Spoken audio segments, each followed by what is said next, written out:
sommes ce soir avec Mehdi Belhaj-Kessem qui va donner une conférence juste après.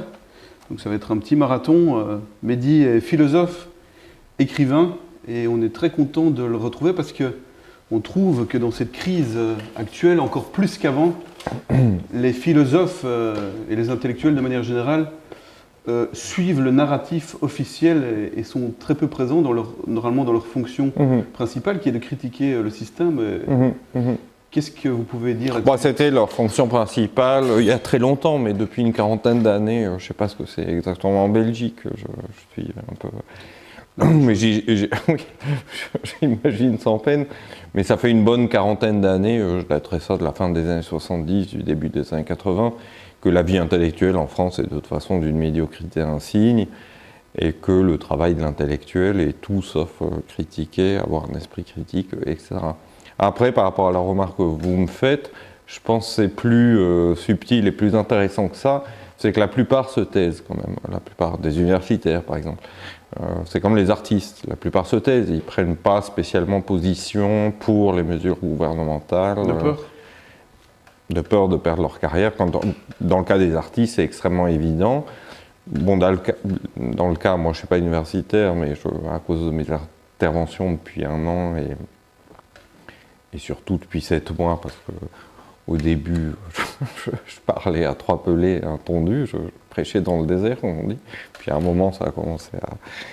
Mais voilà, il y a beaucoup d'universitaires qui m'écrivent, pas seulement de France, en me disant bravo, merci pour ce que vous faites, mais moi, si je fais la même chose, je vais être mis à pied, j'ai une famille à nourrir. Vraiment, même des amis, quoi. Oui, donc on constate aussi qu'il est quasiment impossible d'être un intellectuel vrai et d'être un personnage médiatique. C'est les deux. De 20 à 30 ans en France, j'étais assez médiatisé. À partir de 30 ans, pour des raisons biographiques un peu longues à expliquer, j'ai commencé vraiment à me méfier des médias, de ce qu'on appelle aujourd'hui les médias mainstream, et donc à peu à peu sortir des radars. Les rares fois où j'étais encore invité dans ces médias, j'y allais vraiment à reculons ou en faisant une danse mentale proche du Smurf. Et les 2 dernières années qui viennent de s'écouler m'ont fait comprendre pourquoi j'étais aussi allergique. Et c'était pas pareil, mais pour des raisons, disons, similaires, enfin des raisons autres, mais qui sont quand même ne pas participer au système. Je viens de vous parler des universitaires, et c'est vrai que j'aurais pu, pour bien gagner ma vie, devenir universitaire, devenir professeur. J'ai connu un bon nombre des universitaires dans le rayon qu'est le mien, la philo, certains anthropologues, etc., certains des plus brillants universitaires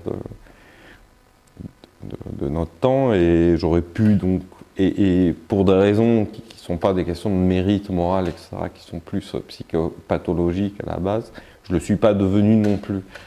Et grâce à ce qui se passe, disons, depuis 2 ans, je mesure ma chance de n'être ni devenu un intellectuel médiatique, ni un universitaire. C'est-à-dire, c'est ça qui m'a donné la liberté un petit peu tout simplement déjà de réfléchir par moi-même sur ce qui était en train de se passer depuis 2 ans. Mais comme je vous le dis, je suis persuadé qu'il y a beaucoup d'intellectuels, d'écrivains, d'artistes, etc., qui se rendent plutôt très bien compte de ce qui se passe, mais qui ne veulent pas le dire publiquement parce qu'ils savent très bien à quoi ils s'exposent. Ils n'ont trop à perdre. Ouais. Alors, les intellectuels médiatiques vivent, j'ai envie de dire un peu méchamment, c'est un peu comme les actrices et les acteurs, ils vivent avec un miroir dans la tête, ils vivent, c'est très narcissique. Il y a des acteurs et des actrices que j'adore évidemment et qui ne sont pas comme ça. Et dès que j'adore et qui sont comme ça quand même, qu'ils soient comme ça n'empêche pas qu'ils soient de grandes actrices et de grands acteurs, mais c'est vrai qu'un intellectuel médiatique, c'est quelqu'un qui vit pour passer sur les plateaux télé. Donc s'il va contre le narratif officiel de ce qui se passe depuis 2 ans... Oui, c'est d'abord qu'ils disaient déjà que c'était impossible pour eux d'aller contre le narratif s'ils voulaient rester absolument. S'ils voulaient demeurer des personnages absolument, médiatiques. mais là, à mon humble avis, ils le payeront très cher et pas à si longue échéance. Et vous avez fort à propos constaté, comme d'autres, comme l'avait fait Orwell aussi, qu'on retrouvait chez les gens simples justement un positionnement, disons que c'est inversement proportionnel aux années après le bac. La façon de pouvoir penser le monde de manière... C'est pas systématique, il y a pas des... systématique, mais on trouve en général dans les classes populaires une capacité à comprendre ce qui se passe beaucoup plus grande que chez les autres. Vous expliquez ça comment? C'est justement qu'ils n'ont rien à perdre aussi?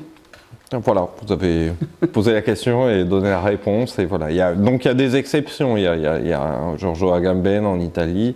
Il y a un philosophe allemand pas trop connu dans le monde francophone. Et c'est dommage parce qu'il parle aussi très bien français. Il l'écrit très bien. Moi j'ai lu bien de ses livres et j'ai regardé pas mal de ses interviews. Il s'appelle Michael Esfeld. Il enseigne à Lausanne. Il y en a quand même qui se rendent très très bien compte de ce qui se passe et qui ont le courage, malgré le... Michael Esfeld, il doit avoir, je ne sais pas, 45, 50 ans, il n'est pas très vieux, alors qu'il a un curriculum vitae, je ne sais pas, quand on regarde le nombre de diplômes, de récompenses qu'il a eu, on se dit, il a 5 vies ce type, c'est pas possible. Donc lui, autant Agamben, il a un certain âge, donc il peut se permettre de... C'est ça, on entend souvent, je suis pensionné, maintenant je peux parler. Oui, voilà. Alors que Michael Esfeld, non, il prend vraiment ses responsabilités. Lui a tout à perdre, mais il a vraiment le courage. Voilà, ce que Michel Foucault appelait la parésia, c'est-à-dire le courage de la vérité. Oui. Alors, il y a aussi justement l'outil du pouvoir, c'est maintenant de nous traiter de complotistes quand on pense autrement. J'ai envie de vous entendre sur l'origine de ce terme qui n'existe pas depuis très longtemps en fait. Hein. Dire complot, oui, mais pas complotiste, complotisme. Complot, ça existe effectivement depuis très longtemps, depuis au moins l'Antiquité, c'est-à-dire le plus grand historien grec, Thucydide, l'utilise beaucoup pour décrire la vie politique d'Athènes. Il parle beaucoup de complot oligarchique. Thucydide qui disait il faut choisir, se reposer ou être libre. Voilà, exactement. Et donc, complot oligarchique, vraiment, on a beaucoup évolué quand même en 26 siècles, je trouve. Et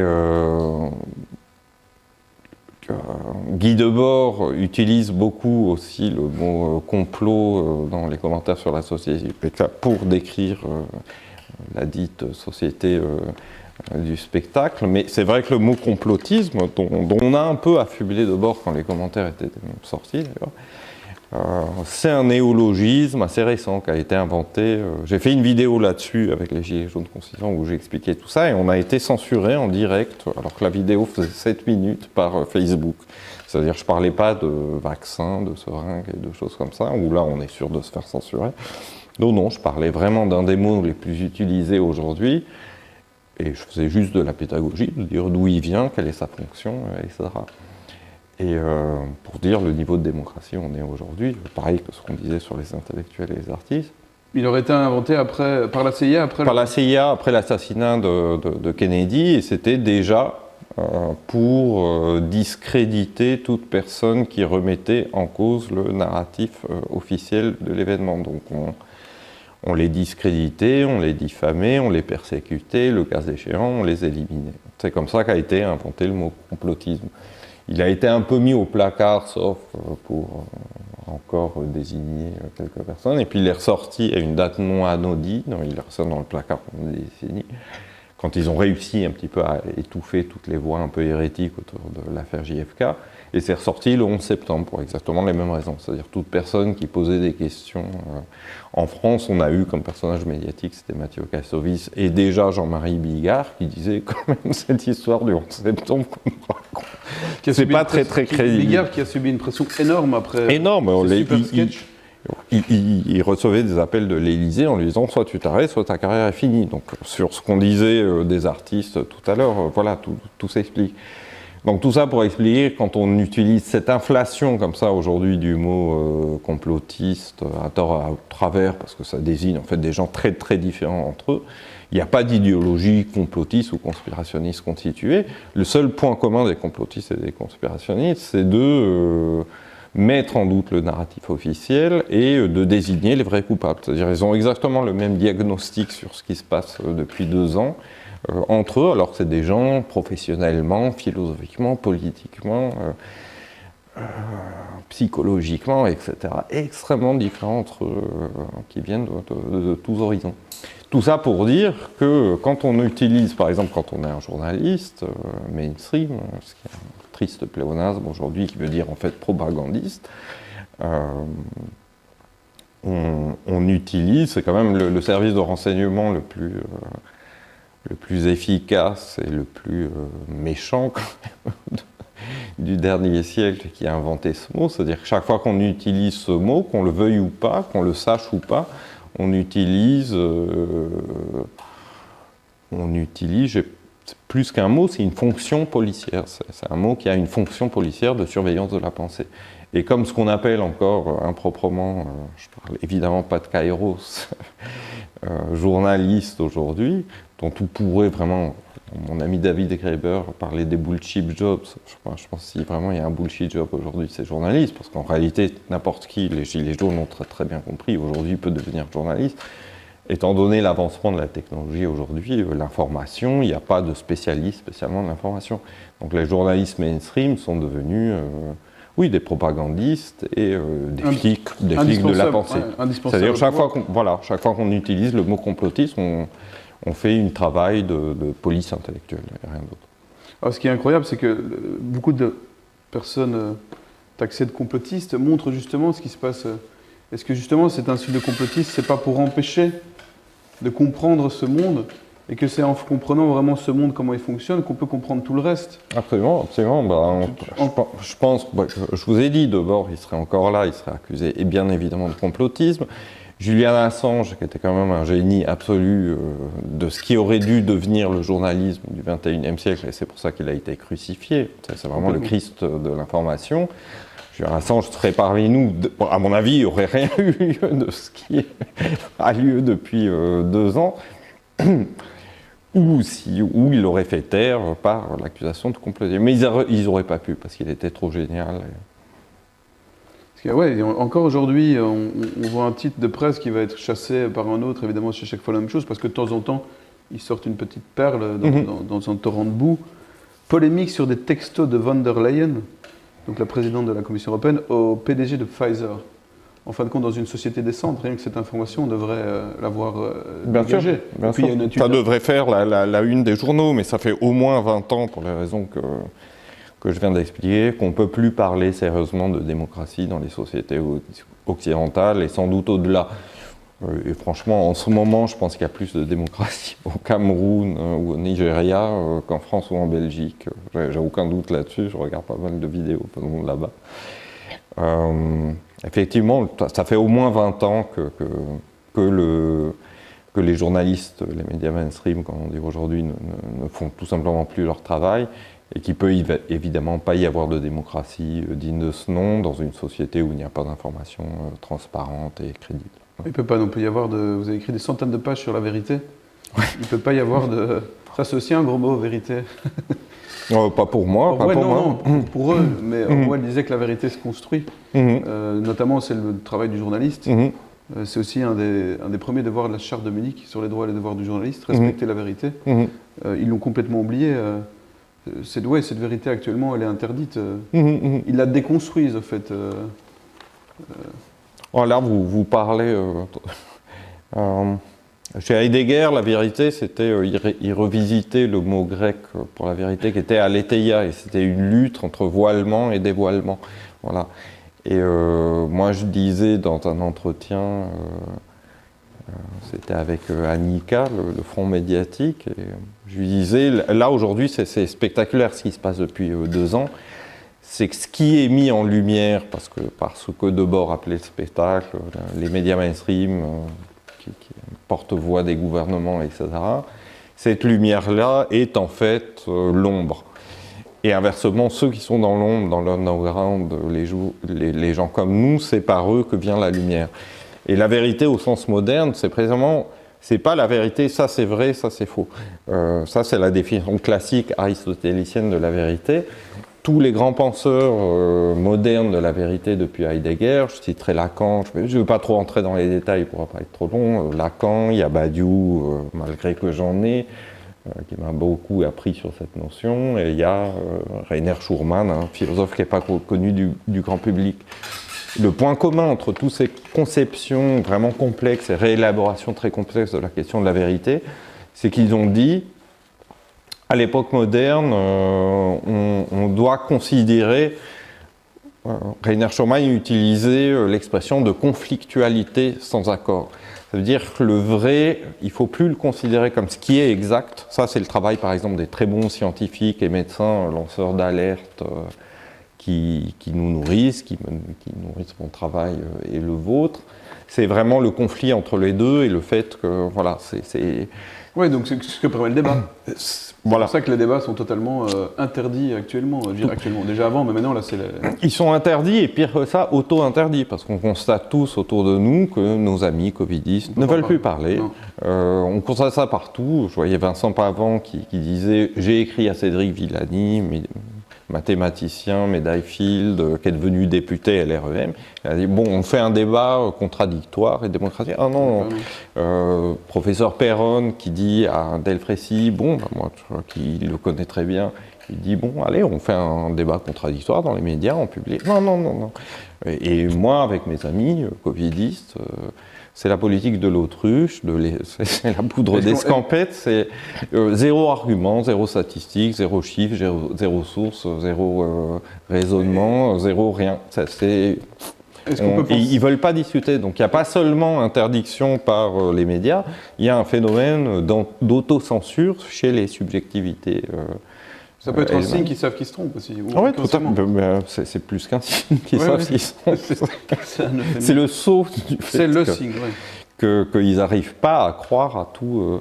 Mais là, le vent est en train de tourner, ça veut dire mes amis qui m'ont un peu tourné le dos, certains sont en train de revenir, on échange à nouveau, on échange des arguments, et ben, ils se réveillent tout simplement. Moi, c'est ce que j'ai dit dans une vidéo que j'ai faite avec une série de vidéos, et à la fin, avec Chloé Framery, j'ai dit notre force, c'est que les gens qui se sont réveillés grâce à... Et moi, j'en fais partie, hein, quelle que soit la valeur qu'on veut prêter à mon travail philosophique, ces 2 dernières années ont contribué à m'ouvrir les yeux sur la vérité du monde, vérité au sens où ces grands penseurs l'ont réélaboré, c'est-à-dire cette nature conflictuelle de la vérité. À la fin de cette vidéo, donc, je disais, les gens réveillés se rendormiront pas. Pas un seul. Et ça, c'est une ligne de force pour nous. Des gens, comme dit votre compatriote Mathias Desmet, c'est bien comme ça il s'appelle, voilà, il y a 30% d'hypnotisés, de somnambules qui, eux, se réveilleront jamais. Puis il y en a 40% qui sont somnolents. Et eux peuvent se réveiller. C'est à nous de faire le boulot autant qu'on peut pour que ça advienne. Oui, vous dites aussi que c'est les totalitarismes du XXe siècle qui étaient précurseurs de ce qui arrive maintenant. Oui, tout à fait. C'est un peu de ce que Zygmunt Bauman montrait. On croit maintenant, actuellement, que l'homme moderne, occidental, pensait que tout était fini, qu'on était un peu c'était une fin de l'histoire et qu'on était au summum de l'éthique, de la citoyenneté, de tout ce qui va avec. En fin de compte, non. Zygmunt Bauman montre très bien que le système capitaliste, bureaucratique, porte en lui-même le totalitarisme. On le voit, là. Un des diagnostics que je porte, et les gilets jaunes, vous parliez de cette plus grande lucidité des gens du peuple que beaucoup de gens surdiplômés, superstars ou je ne sais quoi. Ça, c'est vrai que Marx y reviendrait, il serait très très content du niveau de culture, je dirais, qu'a atteint en fait ce qu'il appelait le prolétariat aujourd'hui, et de lucidité politique qui fait vraiment défaut à ce qu'il faut bien toujours appeler la bourgeoisie. Mais aujourd'hui, c'est encore beaucoup plus violent que prolétariat-bourgeoisie, c'est-à-dire qu'il y a aussi une bonne part de la bourgeoisie et de la petite bourgeoisie qui se réveille parce qu'elle sent qu'elle aussi est visée par tout ce qui est en train de se passer, et que voilà, Marx reviendrait, il dirait, vous n'êtes plus dans une lutte des classes, vous êtes carrément dans une lutte des castes, quoi, avec une extrême minorité qui veut vraiment mettre en asservissement la très très très écrasante. C'est vraiment ce que disait mon ami David Graeber, nous sommes les 99%, voilà, contre les 1% qui veulent tout dominer. Donc là, c'est quelque chose que je poserai dans la version livre de cette vidéo que j'ai faite qui s'appelle donc Cholari Cocovirus. Le livre s'appellera aussi Cholari Cocovirus. Le livre qui sort en avril ? Il sort début avril, si tout va bien. Et voilà, je dis, il faut peut-être trouver un mot encore plus violent que capitalisme. Voilà. Et c'est peut-être ce que j'essaye de faire avec pléonectique, mais bon, pléonectique, c'est peut-être trop ontologique. Le désir de vouloir toujours plus. Le désir de vouloir toujours plus, ça veut dire cette espèce de... qui pour moi est très très mystérieuse, parce que tout ça m'a un peu réconcilié avec moi-même et je suis plutôt content d'être très marginal socialement, de ne pas être comme mes amis qui travaillent dans un bureau et qui sont obligés, qui subissent des qui sont en souffrance, en fait. Qui sont en souffrance. Qui doivent s'adapter, au fait, à un monde malade, ce qui n'est pas signe de santé mentale, en fait. Oui, c'est bien d'être inadapté aujourd'hui. Moi, je l'ai toujours été, du coup, je me sens en fait très très à l'aise. C'est ce faux paradoxe. Cette année, le philosophe qui a été le plus mon compagnon, ça a vraiment été Spinoza, que je connais évidemment depuis longtemps et que j'admire comme quasiment tous les philosophes.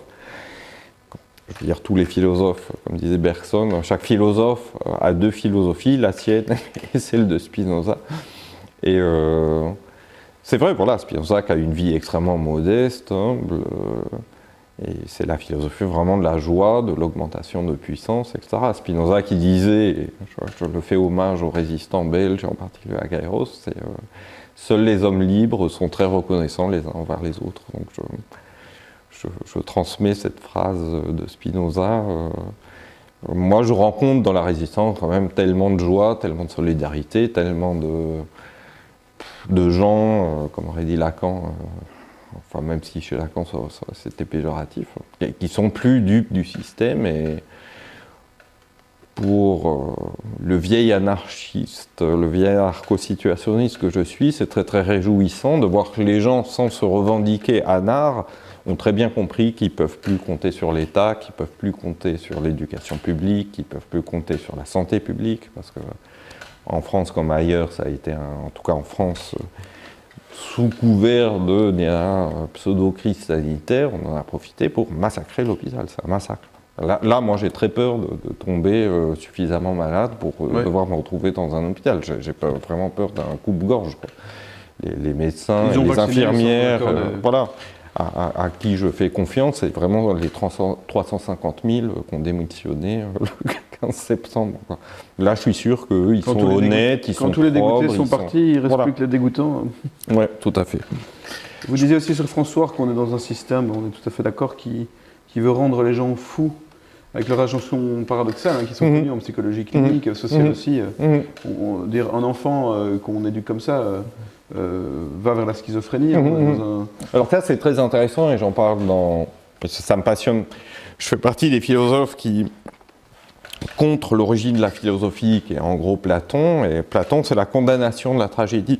Et ce qui est passionnant, et c'est bizarre que personne n'ait jamais fait le rapprochement, c'est que la définition que la psychiatrie moderne donne de la psychose, qui est effectivement le fait d'être soumis à une double injonction paradoxale, c'est la définition de la tragédie grecque. C'est-à-dire le héros grec, Agamemnon, Oedipe, Antigone, c'est des gens qui sont soumis à une double injonction, deux lois contradictoires. On ne peut pas choisir les deux en même temps, sinon on devient fou. Et si on en choisit une, on commet une injustice. Et c'est ça. Mais là, la situation qu'on vit depuis 2 ans, c'est encore pire, parce que ce n'est pas 2 injonctions contradictoires qu'on a, c'est 10, 100, 1000 injonctions contradictoires. Mettez votre masque, enlevez-le, mettez-le dedans, mais pas dehors, remettez-le dehors. Tout ça ne fait plus aucun sens, les confinements ne font aucun sens. Vaccination obligatoire d'un produit expérimental, et ça, tout est fait pour rendre les gens fous. À commencer par cette situation, effectivement, très post-orwellienne, très post-debordienne, mais même eux étaient légers dans leur diagnostic. Qu'est-ce que ces situations de folie pure? On nous parle 24 heures sur 24 de la même chose. C'est un lavage de cerveau qu'on n'a même pas vu sous Hitler ou sous Staline, ou même sous Pol Pot. 24 heures sur 24 sur un virus qui a un taux de létalité équivalent, même inférieur, légèrement inférieur à la grippe. Qu'est-ce que c'est ce monde de fou qu'on a basculé? Et ça fait des années que je veux écrire un livre sur la folie, mais là, j'espère que je vais réussir à débrancher un petit peu de tout ça. Ne serait-ce qu'une semaine ou deux. Le livre, ça fait des années que j'y pense. La philosophie, ça vous rend un peu comme un ordinateur. Le livre est prêt dans ma tête. Il faut juste que j'arrête tous les matins de me réveiller. Ouais, parce que s'il existait encore un petit village déconnecté, Mais il ne saurait rien de ça. Et même quand on a un smartphone, en fait, les notifications, je veux dire, tout ce qu'on reçoit. Ah oui, c'est ça. La première chose, c'est toujours le Covid. C'est toujours le Covid. Vous avez beaucoup travaillé sur l'origine du mal. Il vient d'où le mal? Mais ça serait trop long. Ça serait trop long, je vais peut-être essayer d'en parler ce soir, mais ça ne sera pas directement. La définition très simple du mal, c'est la création de souffrances non nécessitées par l'instinct simplement de survie animale. C'est-à-dire dans l'animalité, il y a des formes de cruauté, notamment prédatrices, quelques formes de cruauté, disons embryonnaire par rapport à ce qui deviendra le mal proprement dit. C'est-à-dire qu'il n'y a aucune forme d'animalité, sauf accident, mais on ne peut pas appeler ça vraiment torture, on ne peut pas appeler ça vraiment guerre, on ne peut pas appeler ça vraiment extermination, par exemple. Il n'y a pas de phénomène d'extermination. Le phénomène de l'extermination est né avec l'apparition du Cro-Magnon. Du langage. Et du langage, tout ça va ensemble, ça c'est sûr.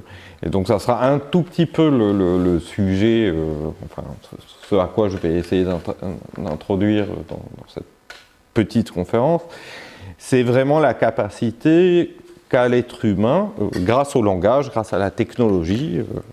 La technologie pour moi est plus... L'origine même du langage, c'est ce que les Grecs appelaient la techné, l'origine du mot technologie ou technique.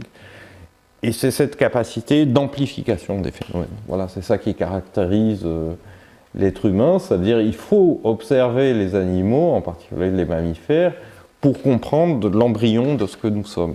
Mais ce que nous sommes est toujours une espèce de déformation baroque. Par exemple, je me passionne beaucoup, j'aurais pu faire la conférence de ce soir là-dessus, sur la manière dont la sexualité anthropologique est une espèce de déformation baroque et chaque jour un peu innovante, y compris dans des formes horrifiques. Donc c'est là que le mal surgit. Il y a des embryons de perversion très cruelle chez les pingouins, chez les simiens. Qui n'atteint jamais, qui ne fait pas système, disons. Ça donne pas Sade. Voilà. Il y a un long commentaire de Sade dans le système du pléonectique, et on peut dire que là, l'OMS, par exemple, moi j'appelle ça l'Organisation mondiale du sadisme. Pas mal. Vous dites que le Covid a tué la démocratie bourgeoise médiatico-parlementaire. Oui, j'appelais ça médiatico-parlementaire, mais c'est pour faire mon malin honneur à Debord, ce que j'appelle démocratie médiatico-parlementaire, c'est ce qu'il appelait société du spectacle. Donc là, j'essayais de faire mon original. C'est l'apothéose de la société. Là, c'est l'apothéose et à mon avis l'effondrement, parce que là, ça a réveillé tellement de gens, la manipulation est tellement énorme. C'est pour ça que j'appelle plus ça, depuis de longs mois, j'appelle pas ça une pandémie, j'appelle ça un test de QI. Voilà. Ils maîtrisent pas tout, donc quand même. Oh, loin de là. Ça, c'est un sujet passionnant pour le philosophe anarchiste que je suis, c'est-à-dire anarchiste philosophiquement. Là, je ne parle pas de anar au sens anarchiste politique. Ça serait un peu long à expliquer ce que c'est que l'anarchie au sens philosophique, mais je prends précisément ce détour qui revient à la politique. Ça veut dire à chaque fois qu'on essaye d'avoir... C'est ça qu'on appelle, par exemple, depuis plus de 2 siècles, depuis Kant, ce qu'on appelle déconstruction de la métaphysique. Et déconstruction de la métaphysique, c'est défaire ces grandes machineries normatives qui ont prétendu nous gouverner, nous apprendre comment agir, comment penser pendant des siècles et des millénaires. Et là, c'est pour moi une sorte de baroud d'honneur, pour des raisons vraiment philosophiques très très profondes. On pourrait parler, c'est un concept avec lequel j'ai beaucoup de problèmes, le concept de nihilisme chez Nietzsche et Heidegger, mais on peut comprendre sa pertinence. Quand on vit l'époque, Lyotard appelait ça la fin des grands récits. Et quand on voit les grands récits dont on nous a gratifié depuis au moins 20 ans, si ce n'est plus, avant il y avait la fin de l'histoire, qui était un grand récit de réconciliation avec la démocratie capitaliste, qui allait tout résoudre. On a vu ce qui a eu lieu depuis. Il y a 20 ans, ça a été, au nom du 11 septembre, la guerre des civilisations, le terrorisme islamiste, et ça. On a vu ce que ça a donné, c'était déjà une vaste imposture. Ça veut dire, notre époque n'a plus les moyens d'un vrai grand récit. Et ce que les 2 dernières années nous démontrent vraiment... par l'absurde, c'est le cas de le dire, avec ce grand récit d'une pandémie mondiale qui ne tue quasiment personne, qui, pour citer Debord, qui citait Shakespeare, c'est une pandémie qui est tissée de l'étoffe dont sont faits les rêves, quoi. C'est un spectacle de pandémie, mais la substance même de la pandémie n'a jamais été là, nulle part. D'où le rôle des masses, d'ailleurs, qui matérialise un virus qu'on ne voit pas et qui n'existe quasiment pas. Donc, qui est là, mais qui ne tue pas toute la population. Et là, on a ce philosophe qui m'influence beaucoup, pas connu du grand public, Rainer Schumann. Son grand livre, c'était... un de ses 2 grands livres, c'était Les hégémonies brisées. Il décrivait comment, historiquement, toutes les grandes hégémonies conceptuelles, et qui étaient autrement solides que l'histoire du 11 septembre ou l'histoire de ce que j'appelle le cholarique-cocovirus, c'était quand même l'unité chez les Grecs, c'était la nature chez les Romains, c'était le dieu du Moyen-Âge, c'était la Révolution française, c'était l'ego, le sujet cartésien ou le sujet kantien. Ça avait une autre gueule, hein, comme Claude Schwab veut remettre la nature au milieu des choses. Il a dit dans Voyage 7. Oui, mais Klaus, c'est vraiment la preuve que ceux qui nous... Ça fascine le philosophe en moi et l'anarchiste en moi depuis longtemps. C'est-à-dire pourquoi il y a des exceptions, hein, et dans toute l'histoire de l'humanité, ceux qui sont au pouvoir sont si souvent aussi bêtes. C'est-à-dire Klaus, et ils sont fous très souvent, oui. Là, à côté de ce qu'on a en ce moment, c'est sûr que Néron, Caligula ou Héliogabale, c'est vraiment de la petite bière. Ça, je vous l'accorde tout à fait. C'est-à-dire ce que critiquent Schurman et quelques autres philosophes, et pour moi, c'est vraiment ça la modernité philosophique depuis Kant. C'est vraiment ça qu'on appelle, de manière très large, la déconstruction. C'est vraiment de défaire ces grandes machineries normatives. Et là, eux, ils font, parce qu'ils se croient très intelligents, mais ils sont vraiment incultes et ils ne sont pas très intelligents. C'est vrai que quand Klaus Schwab dit récemment pour le bien de la planète, il faut que vous arrêtiez de laver vos vêtements, je pense que l'EHPAD intellectuel n'est pas loin quand même. Quand j'entends parler Melinda Gates, enfin déjà Bill, c'est pas terrible, mais Melinda Gates, c'est... Je veux dire, donnez-nous Nabila, donnez le prix Nobel de médecine ou de chimie à Nabila. Elle est beaucoup plus intelligente que Melinda Gates. Melinda Gates, c'est vraiment... Moi, je conseille dans mon livre, je conseille à l'ennemi, je leur dis, censurez, mettez une muselière à Melinda Gates. Hein, c'est vraiment... Et là, Klaus, ça commence à être la même chose quand même. Puisque cette interview sera suivie d'une conférence, on va un tout petit peu se reposer entre les deux. J'ai juste envie de terminer par 2 citations de Guy Debord dans Commentaires sur la société du spectacle, qui, comme vous le pensez, moi aussi, est un des livres politiques les plus importants des 50 dernières années. Des 50 dernières années, et pour comprendre ce qui se passe aujourd'hui, je trouve qu'il y a 2 citations, il y en a beaucoup plus, mais qu'il aurait pu écrire hier ou aujourd'hui. Jamais censure n'a été plus parfaite. Jamais l'opinion de ceux à qui l'on fait croire encore dans quelques pays qu'ils sont restés des citoyens libres n'a été moins autorisée à se faire connaître. Chaque fois qu'il s'agit d'un choix qui affectera leur vie réelle, jamais il n'était permis de leur mentir avec une si parfaite absence de conséquences. C'est complètement le spectacle du Covid. Tout à fait. On ment, on revient dessus, on oublie qu'on a menti. Ils organisent l'ignorance et l'amnésie.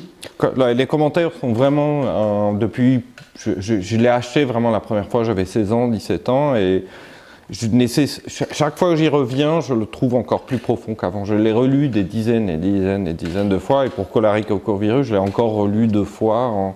Alors c'est un livre vraiment très mince, magnifiquement écrit, ça fait vraiment 120 pages. Vous avez plus de renseignements sur le monde dans lequel on vit dans ces 120 pages que dans les innombrables pavés du gauchisme académique que je ne nommerai pas. Et sur le rôle de l'image, pour terminer, et de ce monopole de la représentation du réel, comme dit Alain Cardo, qu'ont les médias, ce qui n'est pas rien, il disait, Guy Debord, sur le plan des techniques, quand l'image construite et choisie par quelqu'un d'autre est devenu le principal rapport de l'individu au monde qu'auparavant il regardait par lui-même, de chaque endroit où il pouvait aller, on n'ignore évidemment pas que l'image va supporter tout. Parce qu'à l'intérieur d'une même image, on peut juxtaposer sans contradiction n'importe quoi. Le flux des images emporte tout, et c'est également quelqu'un d'autre qui gouverne, à son gré, ce résumé simplifié du monde sensible. Exactement, mais tout est dit, et puis c'est 120 pages où toutes les phrases, vous pouvez les citer, c'est presque désespérant. Chaque fois que je relis les commentaires, j'ai envie d'absolument tout citer. Voilà. Donc je le cite très très largement dans Cholerae Cocovirus, mais que ça ne vous épargne pas d'aller à la source et vraiment de vous précipiter. Et ça, c'est vraiment les très grands auteurs, c'est qu'ils ont une seconde jeunesse, troisième, quatrième. Et là, Debord, oui, vraiment beaucoup plus que... même que Foucault. Et Foucault, c'est très très important aussi avec son concept de biais politique. Mais Debord, c'est encore au-dessus. C'est-à-dire, il a vraiment compris le diagnostic était parfait. C'est-à-dire que le capitalisme, à une époque donnée, est arrivé à un tel degré d'accumulation, dit-il, qui devient image. Ça veut dire le capitalisme ne peut asseoir son emprise que en... Oui, c'est ce qu'on disait tout à l'heure. En contrôlant le grand récit, en contrôlant ce qu'on appelle aujourd'hui le narratif. Voilà. Mais le futur n'est pas écrit. Ah, pas du tout, pas du tout. Et moi qui suis... comme on dit psychologie, j'aime pas le mot pessimisme ou optimisme. Tout à l'heure, on avait des discussions là-dessus, mais au fond, en tant que spinoziste ou Schopenhauer, mais Schopenhauer assumait le mot de pessimiste. Moi, je dirais plutôt négativiste. On dit aussi qu'un pessimiste, un optimiste clairvoyant ou lucide. Ah oui, et puis voilà, c'est une blague juive qui disait les juifs optimistes, ils ont fini à Auschwitz, les juifs pessimistes, ils sont allés à New York. Voilà. Mehdi Belhaj Kassem, mille merci. Merci à vous. Et bonne conférence. Merci.